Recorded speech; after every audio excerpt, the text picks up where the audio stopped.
कैसे हो मेरे बच्चे लोग जी। आपके लिए मैं नवनी भारतीय लेके आ गई हूं 5 वेरी इंपॉर्टेंट चैप्टर्स जिनका नॉर्मली एवरेज वेटेज एग्जाम में पेपर 2 कंपनी लॉ में बहुत ज्यादा होता है। एंड इन चैप्टर्स को स्पेशली कैसे तैयार किया जाए, रिवाइज किया जाए। सबसे पहले मेरे प्यारे बच्चों, डायरेक्टर्स, बोर्ड ऑफ डायरेक्टर्स का जो आपका चैप्टर नंबर 14 है एंड उनका कॉम्पोजिशन एंड पावर्स जो चैप्टर नंबर 15 है। आप विश्वास माने इन 2 चैप्टर्स का मिला जुला के, बिकॉज ये मैं इनको एक ही कंबाइंड टॉपिक मानती हूं, बोर्ड ऑफ डायरेक्टर्स कम से कम 20 से 24 मार्क्स के आसपास हर अटेम्प्ट में आते हैं। ये 2 चैप्टर अगर आपको आते हैं तो पूरा का पूरा गेम ही बदल जाएगा। उसके बाद जो most important chapter from part A है दैट इज शेयर कैपिटल। इसका कारण क्या, इसमें 5 पार्ट्स हैं, part A, B, C, D और ई। पांचों पार्ट्स को अगर आप मिला के देखो तो करीबन 12 से 15 मार्क्स का इनका अच्छा खासा वेटेज है। अगेन गेम चेंजर हैं ये। आप अगर ये चैप्टर्स पढ़ के चले गए 40 मार्क्स तो अप्रोक्सीमेटली ऐसे ही हो गए। Followed by that we have a very important chapter general meeting. मैं यहां पे आपको एक और बात बताऊं, फर्स्ट वाले डायरेक्टर्स वाले पोर्शन में सेक्रेटेरियल स्टैंडर्ड का रेफरेंस आता है and same in general meeting. That is why also these chapters are important and इनका ऑन एन एवरेज जो वेटेज है जनरल मीटिंग चैप्टर का that is 10 to 12 marks. Section 96 से लेके करीबन 121 तक ये कवर कर ले जाता है। Followed by that we have chapter 2 types of companies। ये मान के चलिए हर बार आ रहा है और कम से कम 10 नंबर का ऑन एन एवरेज आता है। नेक्स्ट डिस्ट्रीब्यूशन ऑफ प्रॉफिट्स, जिसे आप प्यार से कहते हो डिविडेंड। ये छोटा चैप्टर भी है परंतु इसका वेटेज अच्छा है। नॉर्मली 2 क्वेश्चंस के आसपास इस पे 8 से 10 का बनता है।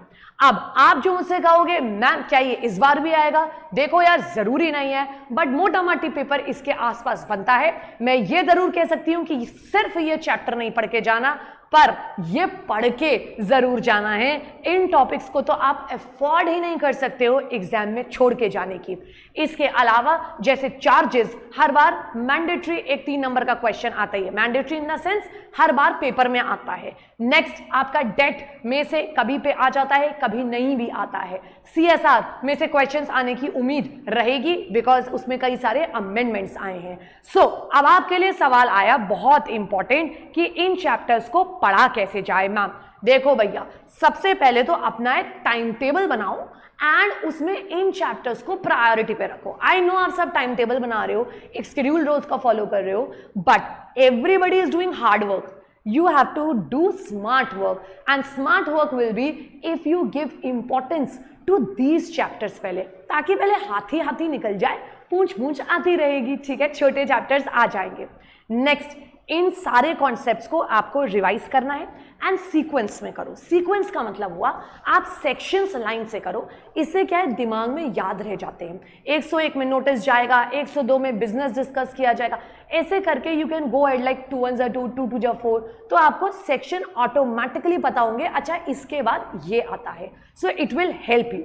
थर्ड, ऑफ कोर्स जब आप पढ़ रहे हो तो हाईलाइट करके चलो, क्योंकि एग्जाम से पहले वो जो मोस्ट इंपॉर्टेंट लग रहा है, आपको फिगर्स नजर आ रहे हैं, इंडिपेंडेंट डायरेक्टर के फिगर्स नजर आ रहे हैं आपको, you have to make sure कि आप उनको जरूर से आंखों के सामने एक बार एग्जाम से पहले निकाल के लेके जाओ।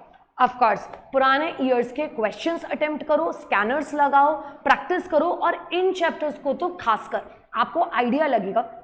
कई बार ऐसा भी हो जाता है क्वेश्चन रिपीट भी हो जाता है, किस्मत है।